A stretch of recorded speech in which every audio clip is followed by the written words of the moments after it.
bar I had it was mostly for the bail bondsmen, but we had a lot of regulars. It was called the Ponca Bird, and it was on Ponca Street, and what they call Dundalk now, but now it's Upper Canton. The slot machines were big business, and we knew it was serious. We knew it was serious when Sonny would come down and Paulie would come down. These guys came in from out of town, and they had money. They knew something was up, the people in the bar. Sonny and Paulie, they were cool. They were good guys. Everybody liked them, but I think everybody feared them. That's the thing. Mostly Paulie.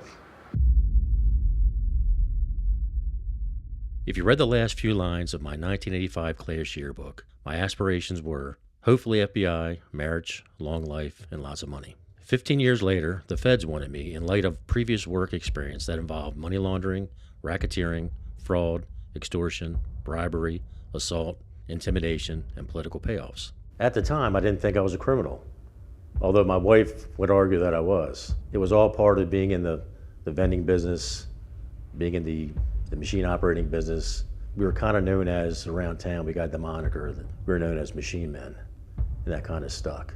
After 34 years, I always thought we were always very honest. Even now, I would ask the same question, and he said, no, I didn't, but he would snicker. And what was that question? Did you ever kill someone? On the surface, I was going to be collecting money on cigarette and vending machine routes. In reality, I was associated with individuals who conspired together in running an illegal gambling operation centered around video poker machines with the guise of amusement only in Baltimore, my involvement from 1990 to 1996. This wasn't a job you get from a staffing company. We were like bankers who didn't mind the liabilities. If you wanted to buy a bar and couldn't get a loan, we were the guys who would set you up. When the machine men came in, those two guys, everybody stepped aside because it was big business, and they controlled it. I was eventually elevated to the highest levels of this organization that lobbied dozens of local and state politicians in Maryland during this time frame. I was privy to conversations where several of these key figures received hundreds of thousands of dollars. I even made the cash deliveries from time to time when a campaign was in full swing. So once the Crown Vicks were showing up and we found out the feds had our phones tapped, I started planning my escape. My brother-in-law was desperate and attempted to roll everything onto me.